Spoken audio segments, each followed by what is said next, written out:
Oui, oui, c'est avec beaucoup de plaisir qu'on vous retrouve. Hein. Bienvenue à ceux qui nous rejoignent sur le plateau du Grand Talk.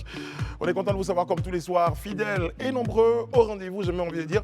Toujours plus nombreux, vous nous regardez sur les canaux 106, 206 du bouquet Canal+, et numéro 6 de la TNT. Allez, j'y arrive. Bonsoir Élisée, comment allez-vous? Bonsoir Brice, je vais très bien et vous-même? Ben, ça se sent dans la voix, vous êtes en forme. Oui, ça va. Madame Bleu, bonsoir, comment allez-vous? Bonsoir Brice. Coiffé de magnifique foulard, c'est comme ça qu'on dit? Oui, ça m'arrive pas souvent en plus. C'est pour ça que je fais C'est la première fois en 3 ans. La première En fois? 3 saisons, oui, en Oui. 3 saisons. Ouais. Première fois que vous êtes, vous êtes bien coiffé. Merci beaucoup. Ça vous donne un air C'est ça vous donne un air de cantatrice. Oh, yeah. mondaine. Il me manque juste la voix. Exactement. Je ne veux pas faire décrocher les lumières. Oui, c'est mieux, c'est mieux. Pensez à nous, vous nous aimez. D'autres ont essayé, mais aujourd'hui, plus sagement, ils évitent l'opération. Alain Toussaint est avec nous. Bonsoir Alain, comment ça va? En vélo, ça va. C'est très très bien. Il est en forme aussi. Il y a des indicateurs comme ça qui nous font dire que vous aurez droit à une magnifique émission. Au cours de celle-ci, justement, nous serons en compagnie de M. Ibrahim Fama Diabaté. Il est administrateur, directeur général du groupe Université Nord-Sud. Dans sa compagnie, on parlera de la contribution des activités extrascolaires dans la recherche de l'excellence, dans la promotion de l'excellence. Vous savez, les élèves, ils sont pressés d'aller en vacances et tout ça de temps en temps parce que, ils se demandent qu'est-ce qu'on va faire à l'école jusqu'à la fin de l'année. Mais il y a des personnes qui ont pensé à les occuper sainement et on aura l'occasion d'en parler à travers la mise en place d'un magnifique festival qui s'appelle le Kita. C'est bien d'être en tenue. Je crois que vous êtes en phase avec l'opération. Ceci dit, les amis, on va évoquer une situation triste et déplorable. C'est l'explosion d'un camion-citerne dans le village de Samorika, c'est dans la sous-préfecture de Napié. Et Madame Bleu m'a donné l'appellation... Napié et Olodougou. Napié Olodougou. Attends, il faut que je te donne la bonne prononciation. Napié, c'est très important. Oui, si. Napié Olodougou. Napié Olodougou. Voilà, Napié Olodougou.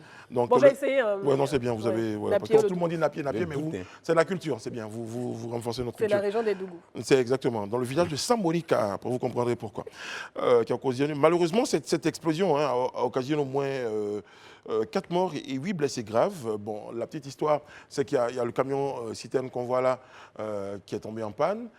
Et puis malheureusement, comme ça se fait dans de nombreuses régions, eh bien, il y a eu une opération de siphonnage, de transvasement à la motopompe, eh bien, qui a commencé. Et malheureusement, il y a eu une explosion et 4 personnes qui étaient beaucoup plus proches, en tout cas dans de mauvaises dispositions, ont malheureusement perdu la vie avec de nombreux blessés.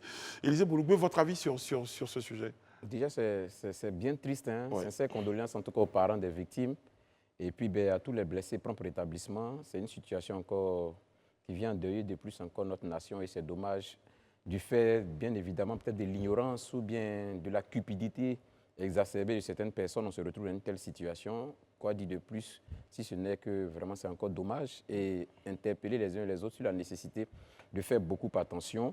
C'est vrai que souvent, des choses qui peuvent être présentées à nos yeux comme des aubaines peuvent être des sources de notre mort. Il faut faire très attention. Madame Bleu, Alain, ensuite. Oui, et il faut rappeler qu'au-delà de tout ça, les populations doivent être formées.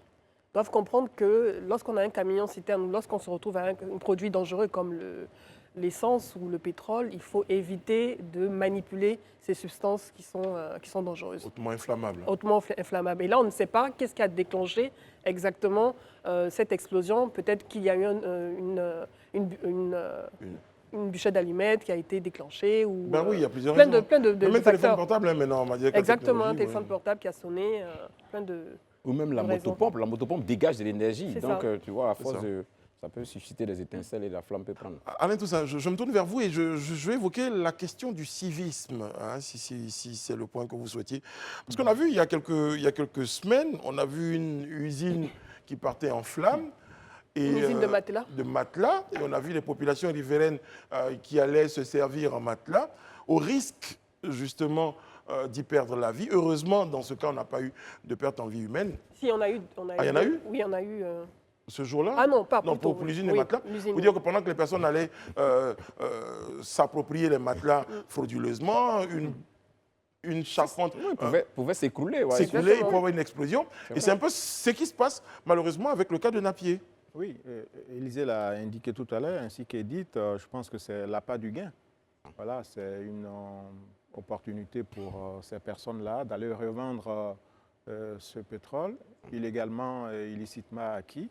effectivement, ça pose un problème de civisme. Et je pense d'ailleurs qu'il faut, au-delà de la sensibilisation même qui toucherait les populations, renforcer peut-être l'information autour de ces camions-citernes. Aussi. Dans quelles conditions ces cuves-là se déplacent-elles dans le pays? Voilà. Comment se fait-il que ce camion, même quand il quitte, cette citerne, lorsqu'elle quitte la remorque, pourquoi est-ce qu'elle explose? Et je pense que l'enquête judiciaire permettra certainement de rétablir les faits. Et pour rebondir sur ce que tu dis, c'est vrai qu'on parle des populations qui sont venues faire du transvasement illégal, mais il y a aussi les camions-citernes elles-mêmes. Tu as mis l'accent sur le fait de comprendre comment c'est géré, mais derrière, il y a plein de facteurs. La Côte d'Ivoire, oui, il y a ce cas, mais au Nigeria, par exemple, c'est monnaie courante. Et parmi les raisons qui sont les plus évoquées concernant les camions-citernes, il y a déjà la conduite imprudente. Bon, ça, sur nos routes, malheureusement, malgré les campagnes de sensibilisation, stop à l'incivisme, ça continue toujours, donc la conduite imprudente. Parce que c'est par ça que ça commence. Hein. Exactement, c'est par ça que ça commence. La citerne se couche. Exactement. Et il y a aussi la surcharge des camions-citernes elles-mêmes. Et le manque d'entretien aussi. Le manque d'entretien également, la mauvaise formation même des conducteurs, parce que vous avez en charge un camion avec plusieurs litres de produits inflammables. Et vous devez être très bien formé. Qui traverse des régions. La chance qu'on a, c'est peut-être parce que ce n'est pas un village habité, en fait, ce n'est pas une région habitée, mais ça aurait pu être un accident dans un village et tout de suite, on aurait beaucoup plus de pertes. Oui. Maintenant, l'interrogation, c'est aussi à quel moment les services de sécurité réagissent. Oui. Parce que logiquement, il faut un périmètre de sécurité pour empêcher que la population, les badauds, puissent empêcher que les badauds accèdent à la zone. Donc, est-ce que tout cela a été fait? Maintenant, l'autre point que cela soulève aussi, c'est la nécessité, c'est certainement en cours, que nous ayons dans chacune des capitales de région ou dans les grands districts des unités de sapeurs-pompiers. Voilà, afin que la protection civile soit vraiment assurée. Beaucoup plus réactive. De façon plus réactive et éviter même que ce type de drame-là survienne à nouveau. Voilà. Et puis, l'information des propriétaires de ces citernes-là aussi. Voilà, je pense qu'on ne peut pas mettre en circulation certainement des équipements de cette nature qui ne sont pas aux normes. Voilà, il faut respecter les normes de sécurité pour éviter des drames. Très bien. En tout cas, on est très triste pour les populations de Napié qui malheureusement perdent 4 des leurs et avec des blessés. On est très triste, condoléances donc aux familles et puis prompt rétablissement aux blessés. Mais après, il faut surtout qu'on fasse attention, qu'on soit très prudent, qu'il y ait beaucoup de sens de responsabilité, le civisme. Là, on parle des camions citernes, mais ça arrive avec les camions qui transportent les casiers.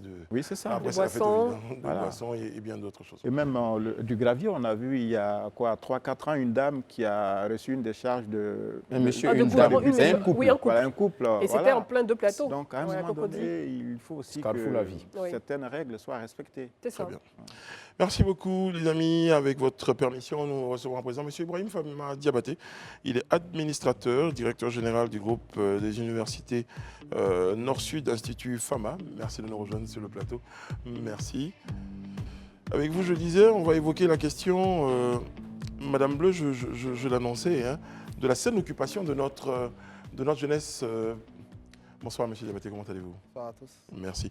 Alors, je vous donne la parole, Madame Bleu. Oui, donc là, on parle de la saine éducation de nos enfants et vous lancez donc... Les activités exactement, avec le KITA. C'est ça. Vous nous en dire un peu plus? Merci déjà, merci à tous. Le KITA, c'est le quotient intellectuel et talent artistique d'Abidjan. C'est un événement culturel comme ça qu'on a mis en place depuis 4 ans, voilà, qui parle intellect, comme on le dit, culture et tradition. Ça va, les étudiants, ils vont en immersion dans les villages, d'abord pour cette édition. Et en plus de ça, ces mêmes étudiants-là apprennent tout ce qu'il y a comme culture là-bas et viennent devant toute la place ce 13-là pour pouvoir montrer ce qu'ils savent faire. C'est parti d'un constat, certainement, l'idée de mettre en place cette activité extra-universitaire. Donc c'est parti d'un constat. Qu'est-ce qui vous a guidé pour l'organisation de cette activité?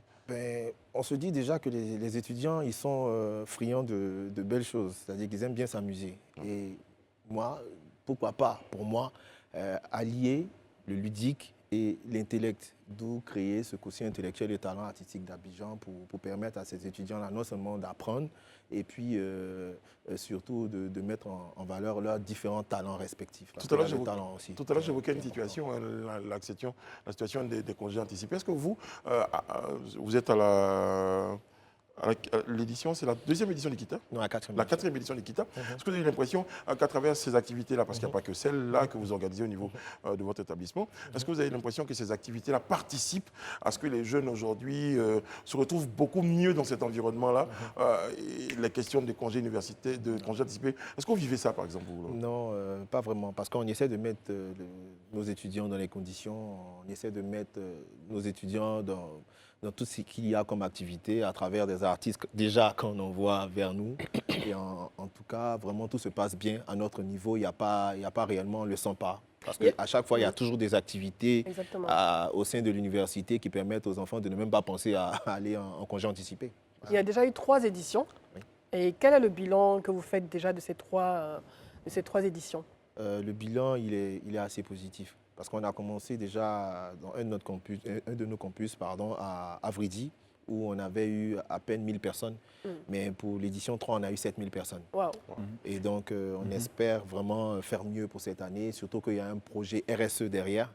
Et le projet RSE, c'est de toucher les différentes problématiques de ces villageois-là. Et donc, ça fait que là, il y a l'engouement autour de la chose et on espère aller au-delà même des 10 000 personnes, Inch'Allah, comme on le dit. Est-ce que ce ne serait pas par hasard une kermesse version université?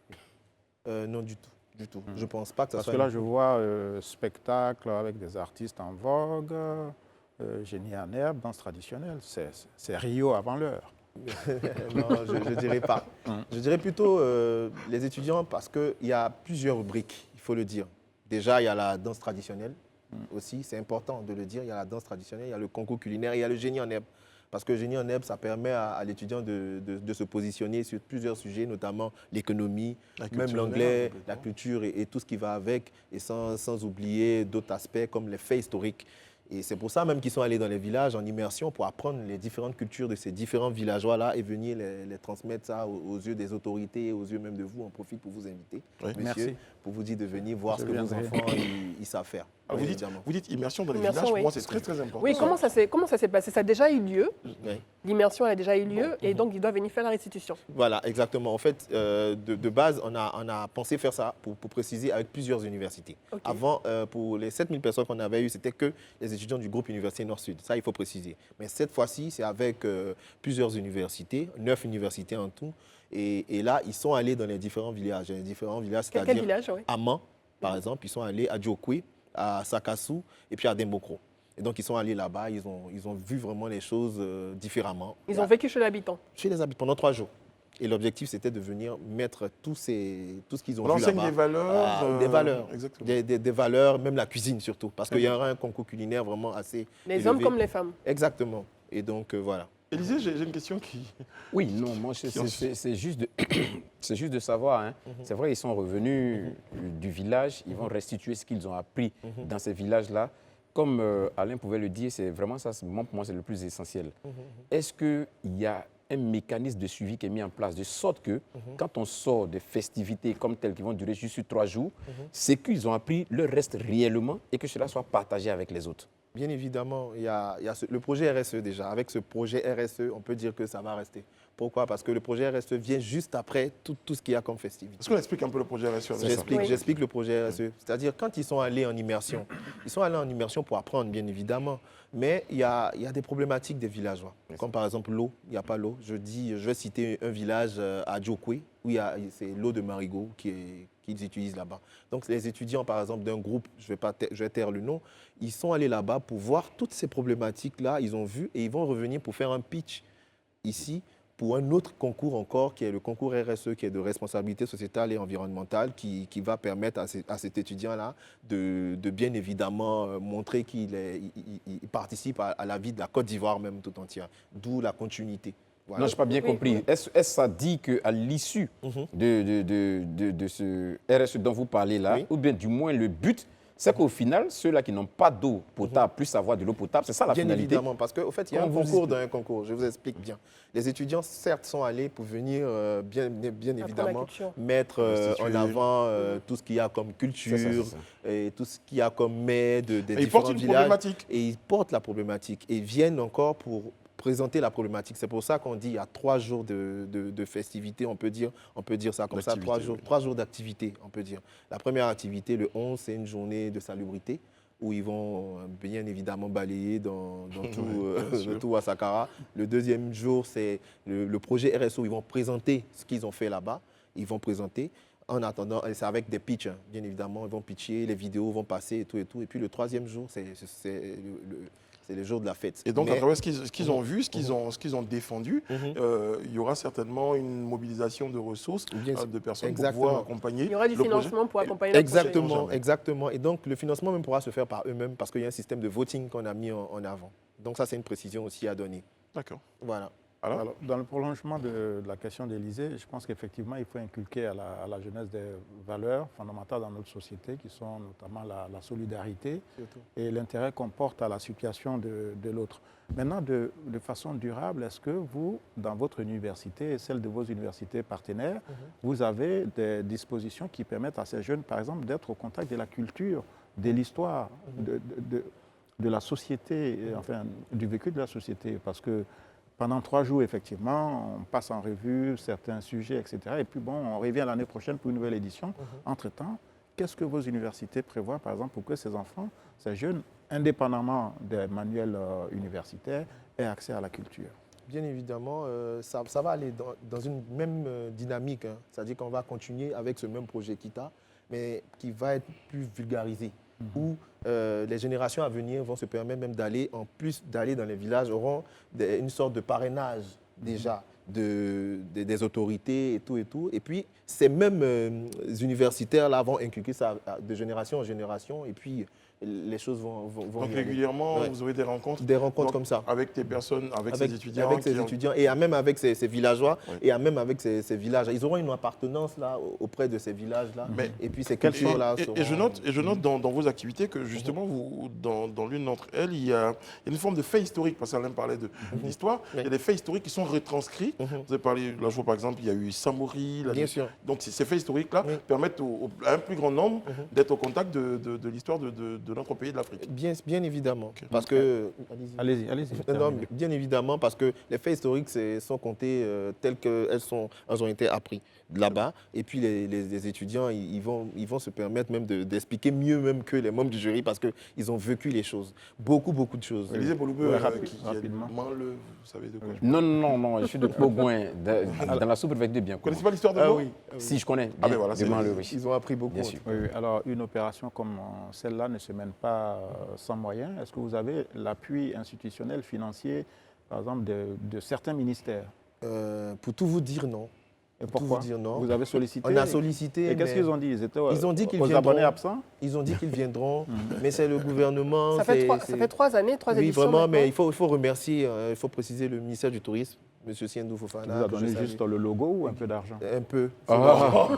Il faut être cash. Il a donné la Non, mais c'est troisième Alain, édition. c'est Alain surtout. Non, voilà. mais j'aime bien les questions. J'aime bien les questions de M. Alain. Et donc, il a participé à cela. Et cette année, avec le ministère du Plan, vraiment, elle aussi, je semble-t-il, va Ben, faire un d'accord, petit ok, on va geste. pas rentrer dans En on va pas rentrer dans voyant les débats. cette C'est- forte interview. Ouais. Mais en tout cas, Voilà. vous avez 7000 personnes, 10 000 personnes réunies dans le même espace. Bon, la sécurité, Bien sûr. elle est garantie, mais le plus important aujourd'hui, c'est que vous mobilisez un nombre important d'étudiants. Et ces étudiants-là repartent, je suppose, vous passez 3 000 à 7 000, ça veut dire qu'ils sont déjà satisfaits Bien sûr. du travail qui a battu. Et vous attendez 10 000 personnes à cette Inch'Allah. édition des KITA. Cette édition se déroulera les 12, Le 11, 12, 13. 13. Donc vous avez un peu présenté le programme de vos activités. Donc il y aura la journée de salubrité, il y aura ensuite la journée La Allez-y. journée, les RSE, RSE. les présentations des RSE avec des membres du jury, Des certains experts, oui. des experts, bien évidemment, en RSE. Et puis le jour de la finale, Exactement. la compétition où les enfants vont venir présenter et puis après il y a un grand concert. Le regard des parents, un tout petit peu sur ce genre d'activité, on en parle un peu. On parlait des étudiants, on a parlé de vous, mais les parents Quelle est d'élèves, l'implication des parents leur implication. Au début, étudiants. ils étaient vraiment réfractaires. Oui. Ils étaient réfractaires. Ils ne voulaient même pas que les enfants aillent au village. Mais la base, c'est ça. Il faut retourner à la source. Il faut expliquer le bien fondé. Le bien fondé, parce que ce sont eux qui vont construire la Côte d'Ivoire de demain. C'est pour ça qu'on n'a pas voulu aller même aller juste aller vous amuser ou aller apprendre les mets. Il faut qu'ils aillent toucher les problématiques. Vous n'allez pas vous mettre là-bas et dire que là, il y a un étudiant qui ne sait même pas ce que c'est qu'un cabri. Ça, c'est grave. Il n'a jamais fait. Il n'a pas vu de cabri, il ne sait pas. Il est dans son quartier, il sort, il monte dans la voiture, il arrive. Voilà, donc il faut aller à la source. Et ces enfants-là, aujourd'hui, ils peuvent dire, ah, j'ai appris, j'ai beaucoup appris. Et donc on a un film même institutionnel dessus qui va être retransmis le jour... L'autre particularité du Kita, quand j'ai entendu le nom du Kita, je me suis dit, j'imaginais que c'était un concours de paille traditionnel. Oui. Mais vous mettez un accent sur la tenue traditionnelle, Bien la évidemment. valorisation de cette tenue traditionnelle. D'où le jeu de mots qui est le Kita. Voilà, et Est-ce comme le pain, qu'au tout sein le de votre monde... université, de vos campus, vous avez institué une journée Mhm. où vos étudiants portent ces tenues traditionnelles pour non, venir à l'école? on a Non, mais pour c'est tout les vous dire, auditeurs. c'est Non, je veux dire une fois dans le mois, par Ça peut exemple. Ça peut être Mais il y a une une bonne université aujourd'hui, je vais taire le nom, qui Oui. l'a fait, mais je les félicite pour ça. Nous, on a utilisé le Kita pour le faire, mais peut-être dans les années à venir, on ne veut pas faire tout ce que les gens font. Nous, on se démarque parce que c'est bien beau, c'est pour ça qu'on met le Kita en avant. Je serai paré de mon plus grand boubou. Voilà. Et donc, tout le monde est en tenue traditionnelle. L'idéal serait ça, que tout le monde vienne en tenue traditionnelle pour valoriser la culture et toutes les différentes régions de Côte d'Ivoire. Et c'est ça. Et Durant les 3 va jours, pendant un jour. C'est là, durant les 3 c'est jours. le dernier jour Le dernier. de la compétition. Les autres jours, ce sera vraiment salubrité. Très bien. Et puis Et RSE. RSE. Merci beaucoup, monsieur Ibrahim Fama Diabaté. Merci d'avoir été Merci sur notre aussi. plateau. Merci En tout cas, plein vraiment. succès à votre activité. Merci. Vive le Kita. Inch'Allah, ça On va. sera là pour vous soutenir et vous accompagner. On vous en fait la promesse. À tout de suite. Et puis la nouvelle, c'est en ce moment que le Real est en train de... Enfin, le Real mène Manchester City. Il y a un but, Alain, de qui? Vinicius Junior. Vinicius Junior. Vous aimez beaucoup, hein? Oui, je l'adore. Quel Bon. talent. Alain est très heureux parce qu'il supporte le Real. Bien sûr. Mais vous êtes- Moi, je supporte Manchester City. Mais Ah. on va se qualifier sur les 2 matchs. vous n'avez pas dit votre dernier mot, il paraît. Non, pas du tout. En tout cas, ceux malheureusement qui avaient fait les tickets de Paris. Donc, pour l'instant, c'est la mi-temps. C'est la mi-temps, oui. Première Oui. mi-temps déjà. Donc, D'accord. Ceux qui avaient des 0-0, c'est mort, les paris. 45 minutes. J'ose espérer que Daoud a Supplémentaire. parié sur Real. Ben, lui, généralement, quand il parie sur une équipe, l'équipe paie. Propre établissement à Daouda. Ben, exactement, on pense à lui. Hein. Mon Daoud de mon cœur. Ah, on pense à toi, bon établissement. Et surtout Paris sur l'équipe de qui? Du Real. D'accord. Les amis, on va s'intéresser aux établissements sanitaires juste avant notre invité. Il y a quelques mois, nous recevions sur le plateau ici une responsable ministère de la Santé pour parler de cette opération zéro clinique illégale. Je crois que les choses sont en train de se mettre en place. Élisée Boloubeu. Oui, effectivement, selon des informations à notre possession, une autre phase va être lancée, juste dans cette même veine-là, la campagne de détection des cliniques illégales. Selon un article de presse d'un de nos confrères occidentaux, on a lu à l'intérieur que la première phase a permis de démanteler environ une centaine de cliniques, Ouais. une centaine de cliniques voilà, illégales. On attend donc de voir ce que cette seconde phase va donner. Mais je crois qu'il serait peut-être bien d'amplifier la communication autour de cette opération-là, de sorte à ce que ces cliniques qui ont été détectées comme des cliniques illégales, d'abord la liste soit rendue publique et que tout le monde sache effectivement quelles sont ces cliniques illégales-là afin de les éviter.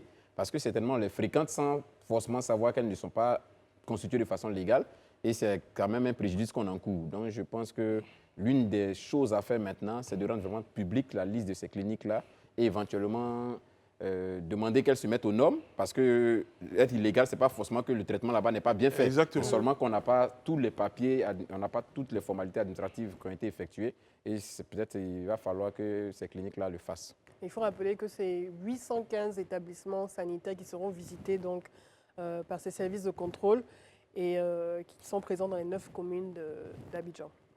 Après, Alain, je me tourne vers vous pour parler de la situation de ces établissements-là. Ça peut partir d'une bonne intention. Malheureusement, ces établissements-là n'ont pas le soutien. Qui aide ces établissements-là? C'est des établissements privés. Après, c'est peut-être parce que ces établissements n'ont pas tous les moyens qu'il faut. Non, mais déjà, le premier outil pour exercer, c'est l'autorisation. Oui. Parce que le ministère, disons l'État délivre l'autorisation après une évaluation. Après, il y a le plateau contrôle. technique, après, il y a d'autres Exactement. détails. Il y a la logistique, les équipements Et puis il y a qu'il faut. fortement certains délais à ne pas Exactement. dépasser pour obtenir Exactement. ces Voilà, autorisations. donc, même si elles emploient du personnel, mais la priorité, c'est d'abord de faire en sorte que les cliniques qui sont en activité soient celles autorisées par Exactement. l'État. Parce que malheureusement, on a parlé de ce cas de cette dame qui a perdu la vie dans une clinique complètement illégale C'est ça. parce qu'elle était allée pour accoucher. Et le responsable de cette clinique a dit les décès sont inévitables. C'est tragique. Oui, Quand survient un drame, là, se pose la question de l'assurance, sûr. de la couverture et puis surtout des poursuites qu'on peut engager contre les responsables de ces cliniques-là. Et s'il n'y a pas d'autorisation d'exercer, on se retrouve face à un autre problème. Mais je pense que ce qui est important de rappeler, c'est que, oui, comme je le disais, il y a forcément un délai. Il y a forcément eu des relances qui ont été faites à un moment donné. Des Et mises d'où en demeure. Des mises en demeure, exactement. Et d'où donc cette opération de démantèlement effectif vous parlez de démantèlement, Oui. mais moi je dirais plutôt il y a démantèlement d'une partie, mais il y a mise à jour, parce que d'autant plus que les chiffres qu'on a ici disent qu'on a plus de 80% des structures qui existent toujours sans autorisation, ni aucun respect des normes en vigueur. Bien Donc, sûr. Oui, mais justement, je comprends ce que tu dis, Fabrice. C'est là maintenant, quand on a fini de planter ce décor de 80% qui exercent dans l'illégalité, la seconde phase, c'est quoi? C'est juste de les fermer. C'est juste de les fermer. Donc, il ne faut pas juste qu'on dise qu'il y a 80% dans l'illégalité. On les ferme purement et simplement le temps que ces structures-là se mettent dans la légalité. Parce qu'il y a une chose... non mais souvent- Élisée, vous imaginez, vous fermez 80% des structures sanitaires privées de Côte d'Ivoire en attendant qu'elles se mettent à jour. Ou bien, une solution, on vous dit, on donne un délai à ces structures-là pendant qu'elles exercent. Oui, ben c'est parce que si c'est un des peu démarches de tout- administratives... C'est un peu de tout ça que je c'est parle, ce en qui a fait, été justement. C'est un peu de tout ça que je parle, justement. Mais au-delà même de cet aspect, il faut retenir une chose essentielle. Et là, je voudrais emprunter cette expression-là à l'ancien président Laurent Gbagbo, qui aimait souvent le dire, qui, une fois face à des enseignants qui faisaient, ou des médecins, pardon, qui faisaient la grève, leur a dit que c'est bien de faire la grève. C'est un droit, en tout cas, que consacre la Constitution. Mais une chose est certaine, si la grève des enseignants peut permettre de rattraper des notes après, celle des médecins n'est pas le cas. Parce que si le patient est mort ou la patiente est morte, on ne pourra plus dire demain, parce qu'on ne fait plus grève, on va la ramener à la vie. Donc, c'est un secteur tellement sensible et délicat que pour moi, vraiment, pour une fois de plus, je voudrais appeler à la responsabilité de chacun. C'est vrai qu'on est habitué aux actes de corruption partout, mais vraiment pour ce qui est du secteur de la santé, je dis qu'il faut qu'on fasse des efforts pour extirper le phénomène de la corruption de cet endroit. Là, par exemple, on voit un établissement, dans le fond, on voit à l'image dont vous allez voir, téléspectateurs, c'est un établissement sanitaire peut-être qui a été fermé. Bon, là, comme vous le voyez... Déjà, même cet établissement sanitaire, quand on regarde, on a même l'impression que c'est une boutique. Ouais, Franchement. donc, ça veut Il y a dire déjà un problème. le plateau technique, la formation des personnes qui travaillent, leur qualification. Mais il y a certains établissements, et je crois que c'est dans la catégorisation, il y a certains établissements qui ont le plateau technique, qui ont la compétence et qui ne se sont peut-être pas encore mis à jour. C'est ça. Bah, donc ces établissements-là se mettraient à jour pour des raisons administratives. Mais les autres, franchement, il y a un grand regard à jeter sur ce domaine-là parce que Élisée l'a dit, il est très très sensible, il est très délicat. Il touche à la vie, directement à la vie. Donc, à la Et rappelez préservation encore, de la vie. comme Élisée l'a dit, après ces enquêtes, après cette opération d'assainissement donc, de ce secteur, il faudrait publier donc, la liste des contrevenants qui ne sont toujours pas à jour après 1 ou 2 ans de relance. C'est très important pour les populations. Je crois Il ne suffit pas juste d'aller sur le terrain et d'annoncer. Il faut après qu'on ait les résultats et qu'on connaisse la liste de ces établissements sanitaires qui sont... On en fasse un large écho, en fait. Exactement. Mais j'imagine que ces cliniques-là, certaines exercent quand même depuis Bien des sûr. années et des années. Bien Donc, sûr. Docteur il faut Biti, mettre fin. bah, oui, je crois qu'il y a un renouvellement de licence, souvent il y a un renouvellement de documents. Donc, il ne faut pas imaginer que peut-être qu'elles ont été dans Le l'illégalité durant toutes ces personnel années. qui exerce, est-ce qu'il est aussi habilité, accrédité? Ben, je crois que c'est tous ces Ça, c'est détails-là aussi- que c'est ça. le mécanisme de vérification entend mettre à jour, prend en compte. Et je pense que Dr Biti qu'on avait reçu, je pense C'est ça. à l'époque sur le plateau, disait certains établissements vont avoir justement maintenant des formes de certification, C'est ça. comme les pharmacies. Quand vous venez, vous savez que cet établissement-là, il est certifié, il est valide, il est... Après, il faut que la direction des établissements privés et sanitaires puisse aussi, de son côté, faire de telle sorte que les autorisations puisse être obtenu rapidement aussi. C'est ça. Parce qu'il y a aussi C'est ça ça. de leur côté. C'est ça. Est-ce que c'est facile? Est-ce que ça se fait rapidement? Est-ce qu'il n'y a pas des contraintes pour les établissements privés, sanitaires? Non, si les conditions sont réunies, Bien sûr. je pense qu'il n'y a pas d'obstacle. Mm. Maintenant, cette opération, elle est essentielle dans la mesure où elle accompagne, par exemple, la mise en place de la CMU, la couverture maladie universelle. Aussi. Il ne faut plus que des patients, citoyens, aillent dans des établissements qui ne peuvent pas travailler avec l'État. Donc, je pense qu'il y a une nécessité de voir un peu plus clair quand même dans, Le paysage, dans la, en voilà, forme la d'assainissement, cartographie des établissements à même d'accueillir des patients. Donc, c'est vraiment nécessaire. En tout cas, l'opération entend d'ici 2025 permettre à la Côte d'Ivoire de se retrouver avec 0 clinique illégale. Bon, c'est notre souhait. Et puis, on va dire plein succès donc aux responsables de cette opération-là. Avec votre permission, les amis, nous allons à présent recevoir notre invité pour la dernière partie de ce rendez-vous, l'entretien du Grand Talk. Nous recevons M. Abdraman Kamaté, coordinateur du programme ACP-UE Culture Afrique de l'Ouest. Avec lui, on parlera du soutien aux acteurs de la culture en Afrique de l'Ouest. Bonsoir, Monsieur Kamaté, comment allez-vous? Je vais bien, merci. Merci d'être sur notre plateau. Alors, je disais donc, vous êtes coordinateur du programme ACP-UE Culture Afrique de l'Ouest. On programme un tout petit peu le programme à nos téléspectateurs. Alors, ce programme existe depuis 2021. C'est un programme mis en œuvre par l'Organisation des États ACP et l'Union européenne. Donc, ACP, excusez-moi, Afrique, Caraïbes, Pacifique. Exactement, Afrique, Caraïbes, Pacifique. Et ce programme est mis en œuvre par l'Institut français de Paris et le Centre culturel Corée à Ségou, au Mali. Donc sur 3 années à hauteur de 6,2 millions d'euros, donc à peu près un peu plus de 4 milliards d'euros pour les opérateurs ouest-africains. Non, 4 milliards de francs CFA. Des francs CFA, s'il vous plaît. Oui, tout à fait. Parce que 4 milliards d'euros, j'étais preneur. Hein. Ah oui, oui, là ça change. On est sur notre échelle. Quels sont les critères d'éligibilité pour pouvoir soumettre sa candidature et bénéficier de ce fonds? Alors, déjà, il faut être un opérateur ou un artiste résident sur ces territoires, qu'est l'Afrique de l'Ouest, dont nous couvrons 16 pays donc de la sous-région. Il faut être constitué depuis au moins 3 années, parce que l'idée est de faire en sorte que nous puissions contribuer à la structuration du secteur, mais n'est pas non plus parti de zéro. Il faut que ce soit des structures qui aient déjà fait d'une certaine façon leur preuve donc, dans les différents pays qui sont couverts par le dispositif. À partir de cela, ben voilà, il y a des appels à projets. Ce ne sont pas des personnes individuelles, ce sont des personnes morales qui sont concernées. Absolument, absolument, des structures, donc des entités morales. L'idée, encore une fois, pour nous, c'est de contribuer donc, à la structuration d'un secteur. Et donc, nous ne partons pas sur des individus, mais plutôt sur des projets et des structures qui les portent. Les Là, fonds, je suis... pardon, qui apporte les fonds? Alors, c'est un fonds qui est mis en œuvre, enfin, mis à disposition par l'Union européenne dans le cadre de son partenariat avec les États ACP, donc l'Organisation des États ACP. Et c'est quoi la contrepartie? Parce qu'il doit bien avoir une contrepartie. On vous donne 4 milliards de francs CFA. Qu'est-ce que gagne l'Union européenne?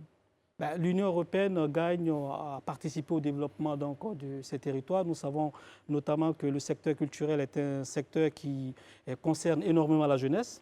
Et donc tout ce qui touche à la jeunesse ne touche pas simplement au territoire sur lequel cette jeunesse-là est censée travailler, mais les œuvres produites sont des œuvres qui peuvent aussi intéresser l'Union européenne, puisqu'elles peuvent être montrées sur ces continents. C'est quand même très sensible. Ça veut dire que le véhicule culturel peut être utilisé à d'autres fins aussi. Et 4 milliards, c'est ce qui manquerait à nos États, par exemple? Non, non, exactement. Ce n'est pas ce qui manque aux États africains, parce que la vision que nous avons à travers ce programme-là, c'est justement de le mettre en œuvre avec les États africains.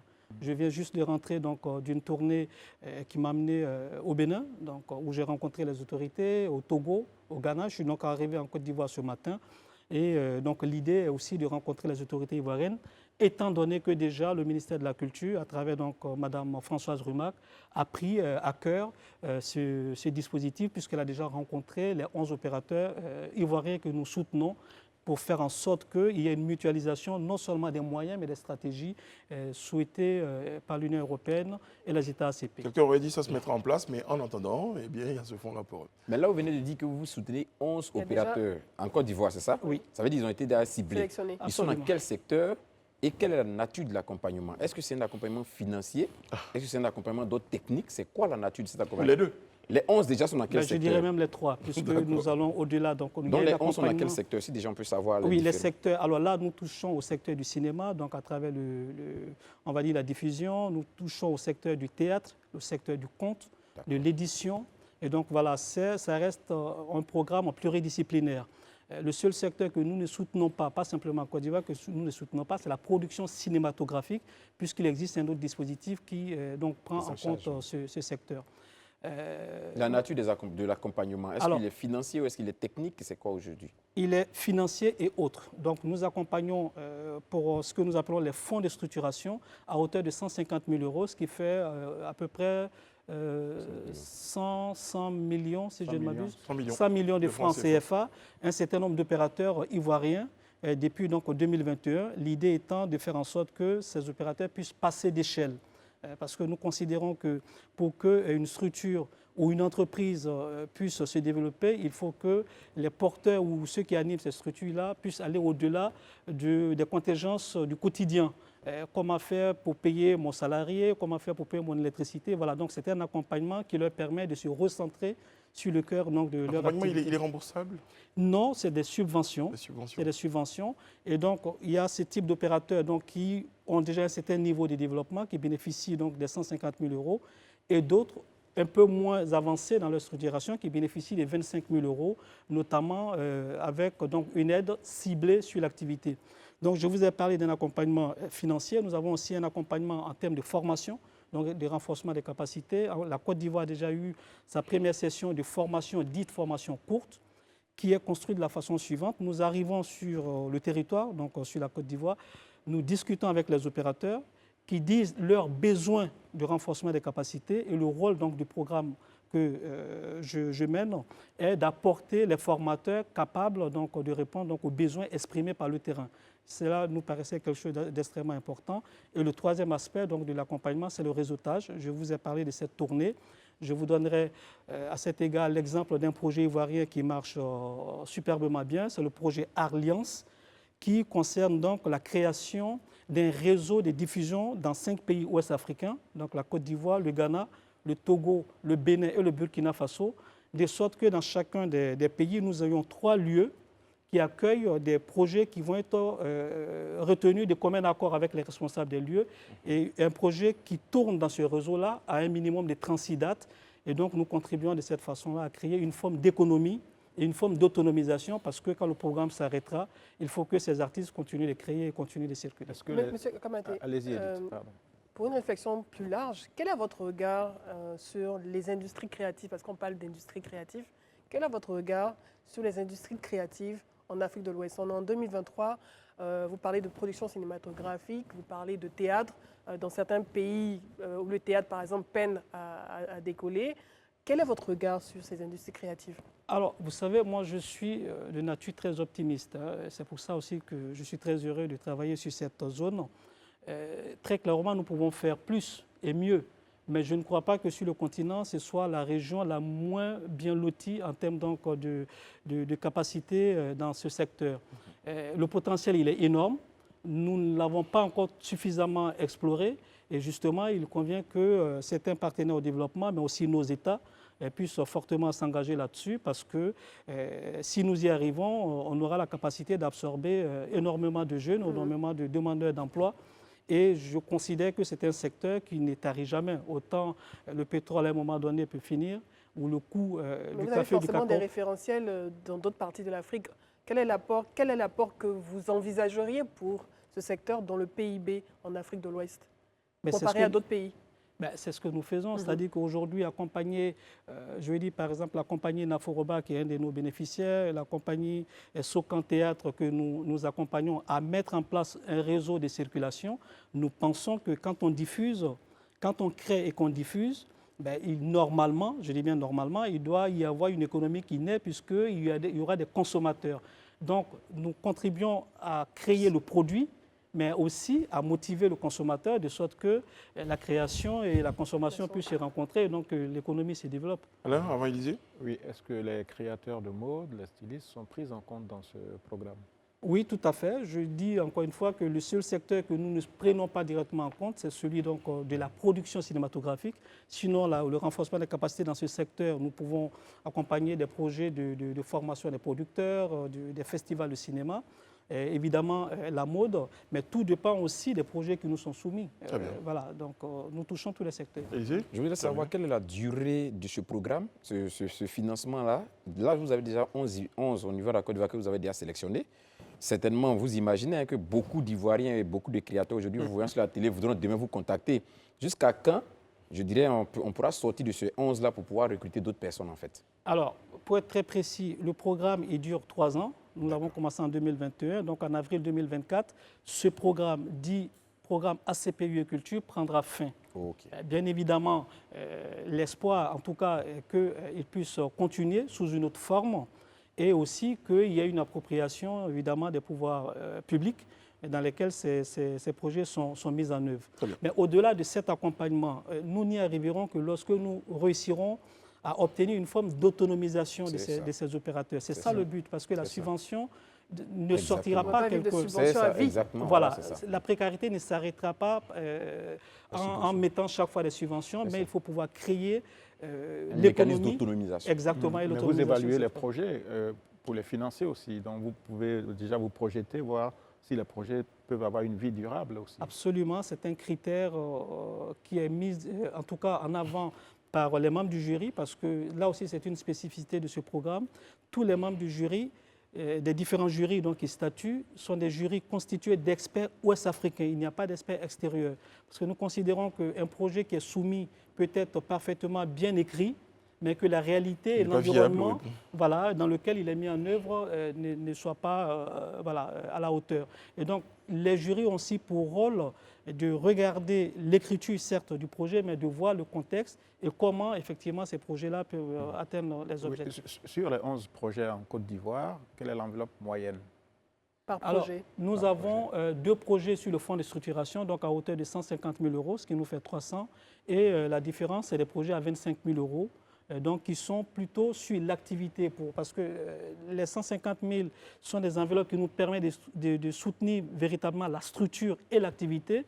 Et 25 000 €, sachant raison garder, ce n'est pas avec ça que nous allons sortir des très très grosses entreprises culturelles. Ah, c'est clair. Est-ce que les galeries en font partie? Les galeries d'art? Oui, nous en avons une qui est portée par... Question visée.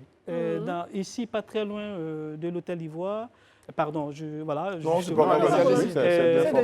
pas par une jeune ivoirienne qui vivait en France, qui s'appelle Alix Kofi, qui a une galerie surtout qui s'est beaucoup investi sur le numérique et donc fait des vidéos et les expose dans sa galerie qui fonctionne très bien. Non, mais je vois que quelqu'un est tenté de vérifier que quelqu'un n'avait pas un financement dans son dos. C'est une question dont la réponse était très attendue. Bien sûr. Ce soir, quelqu'un aurait eu du mal à dormir parce qu'il n'aurait pas déclaré tous les fonds. Je vous raconterai ça, monsieur Kamaté, en fin d'émission. Bon, on va terminer avec cette question-là. On parle de l'Union européenne. Vous savez, aujourd'hui, pour ne pas prêcher à des convertis, est-ce que ces projets-là, est-ce que ces activités-là, parce que quoi qu'il en soit, les acteurs visent l'international, seront également proposés dans ces pays de l'Union européenne en termes de projection, pourquoi pas? Ben oui, c'est ce que nous souhaitons, parce que je vous disais tout à l'heure que parmi les 3 axes d'intervention, nous avons le financement, nous avons le renforcement des capacités, mais il y a aussi la question du réseautage. Faire en sorte que déjà les opérateurs que nous soutenons puissent interagir dans leur pays, ça c'est déjà une première chose, parce qu'il ne faut pas non plus sauter les étapes. Ben oui. Au-delà du pays, au niveau donc sous-régional, et c'est ce que nous faisons à travers notamment donc, le fait que nous invitions les opérateurs soutenus dans des opérations de forte envergure sur le continent, par exemple le Massa, la Biennale à Dakar, les rencontres de la photographie, le FESPACO. L'idée est qu'ils puissent rencontrer du monde et travailler avec l'international. Monsieur Abderrahmane Kamaté, merci d'avoir été sur notre plateau pour nous présenter ce magnifique projet-là, le programme ACPUE Culture Afrique de l'Ouest. Un message certainement? Merci beaucoup. Très merci bien. de m'avoir invité. Merci d'avoir été sur notre plateau. Merci Alain, merci Élisée, merci Madame Bleu. Exactement. On vous donne rendez-vous demain sur ce même plateau-là. Prenez soin de vous et des autres. Que Dieu veille sur vous, que Dieu veille sur la Côte d'Ivoire. À demain.